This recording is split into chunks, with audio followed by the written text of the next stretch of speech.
एक लड़का था, उसको डॉक्टर बनने की धुन चढ़ी हुई थी। यह अकल नहीं थी कि आखिर डॉक्टर बनने के बाद जीवन में क्या क्या होता है। वह 12वीं कक्षा पास करके मेडिकल क्षेत्र में जाना चाहता था, तो उस क्षेत्र की किताबें उसने पढ़ना चालू कर दी।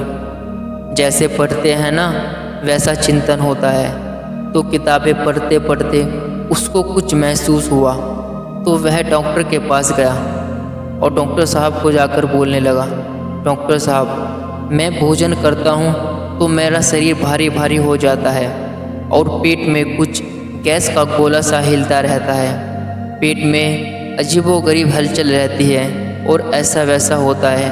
उसने सारी परेशानी डॉक्टर साहब को बता दी। डॉक्टर साहब उसकी ये बात सुनकर ज़ोर ज़ोर से हंसने लगे।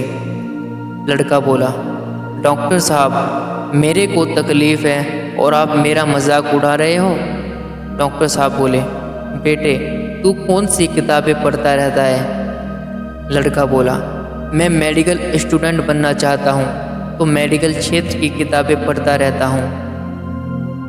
डॉक्टर साहब बोले, कौन सा चैप्टर मुझे आपको अच्छा लगता है? लड़का बोला, माँ जब गर्भवती होती है ना, तब क्या क्या होता है, यह चैप्टर मैंने कई बार पढ़ा और यह मुझे बहुत अच्छा लगता है। डॉक्टर साहब बोले, वह चैप्टर पढ़ते पढ़ते तुम मानसिक प्रेग्नेंट यानी गर्भवती हो गए हो। ये जो तू लक्षण बताता है कि पेट में ऐसा होता है, शरीर भारी भारी हो जाता है, उठने बैठने में ऐसा होता है, वह प्रेग्नेंट भाइयों के लक्षण पढ़ पढ़ के तेरे को ऐसा हो गया है।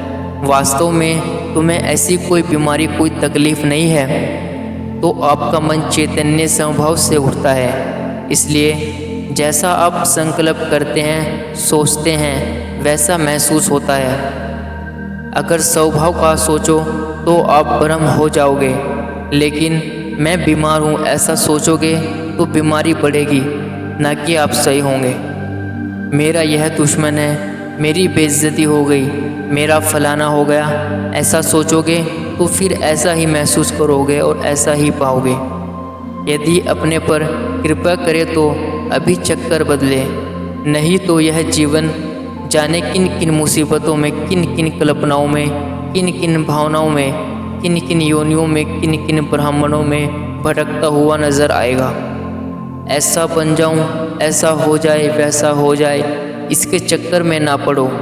अपनी आत्मा परमात्मा को पाकर विभु व्यापक हो जाओ, चैतन्य में एकाकार हो जाओगे। अपनी आत्मा परमात्मा में ज्ञान का आश्रय जो लेते हैं, वह लोग बाजी मार जाते हैं। बाकी के तो अंधभक्त हो जाते हैं, अधरुच जाते हैं, ऊपर के लोगों में आते जाते रहते हैं, नीचे के लोगों में आते जाते हैं, सुख में जाते हैं, दुख में जाते हैं, बीच में आते हैं, भटकते रहते हैं। ऐसे कई युग बीत गए। इसलिए प्रयत्न करके अपनी आत्मा परमात्मा का ज्ञान पाना चाहिए। इसलिए कहा जाता है, जैसा चिंतन वैसा जीवन।